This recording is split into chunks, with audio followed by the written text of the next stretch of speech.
আমি পাৱাৰ সেক্টৰত বহুত বিলাক ৰিফৰ্ম কৰিছো আৰু এই ৰিফৰ্ম বিলাকে আমাক স্পষ্টভাৱে ইলেক্ট্ৰিচিটি বোৰ্ড তিনিওখনকে নিজৰ ভৰিৰ ওপৰত নিজে থিয় হোৱাত সহায় কৰিছে আজি যেনেকে আমাক APGCL যেনেকে আমাক এইবাৰ ডিভিডেন্ড দিব ঠিক তেনেকে APDCLৰো এটা ডাঙৰ দায়িত্ব আছে যে আমি কনজিউমাৰক কেনেকে সকাহ দিব পাৰো কাৰণ আমি যিয়েই নকৰো কিয় শেষ লক্ষ্য আমাৰ কনজিউমাৰ সকল বা অসমৰ নাগৰিক সকল হ'ব লাগে মই বিশ্বাস কৰো যে অসমত আমি 300 ইউনিটলৈকে ব্যৱহাৰ কৰা সাধাৰণ গ্ৰাহকৰ পৰা 5 টকা 85 পইচা আজি আমি পাৰ ইউনিট ইলেক্ট্ৰিচিটি লৈ আছো মোৰ এটা অনুৰোধ যে এই বছৰটো 6 মাহ আপোনালোকে এনেকে প্ল্যানিং কৰক যাতে অহা বছৰ 1 এপ্ৰিলৰ পৰা আমি ৰাইজক 1 টকা বিজুলীত আমি ৰেহাই দিব পাৰো অৰ্থাৎ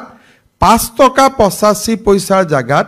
সৰুৰ পৰা আমি শুনি আহিছো যে ইলেক্ট্ৰিচিটি বিলটো বছৰে বছৰে বাঢ়ি যায় কিন্তু এই বছৰ আমি এনেকে কাম কৰিব লাগে যত বিদ্যুতৰ ক্ষতি আছে তাত ক্ষতি ৰোধ কৰিব লাগে কোনোবা উদ্যোগ বা ডাঙৰ কনজিউমাৰে যদি ইলেক্ট্ৰিচিটি চুৰি কৰি আছে তাক ৰোধ কৰিব লাগে কোনোবাই যদি সময়মতে বিল দিয়া নাই তেওঁলোককো বুজাই আমি বিল ল'ব লাগে কিন্তু এটা লক্ষ্য কৰিব লাগে যে 2025 ৰ 1 এপ্ৰিলত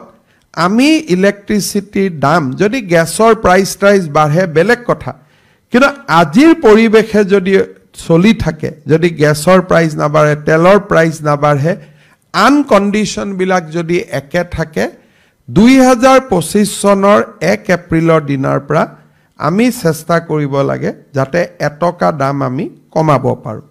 আৰু 25 চনতো আমি চেষ্টা কৰিব লাগে যে আৰু 50 পইচা আমি 26 লৈকে কমাব পাৰো নেকি যদি 1.5 টকা পাৰ ইউনিটত আমি ইলেক্ট্ৰিচিটিৰ দাম কমাব পাৰো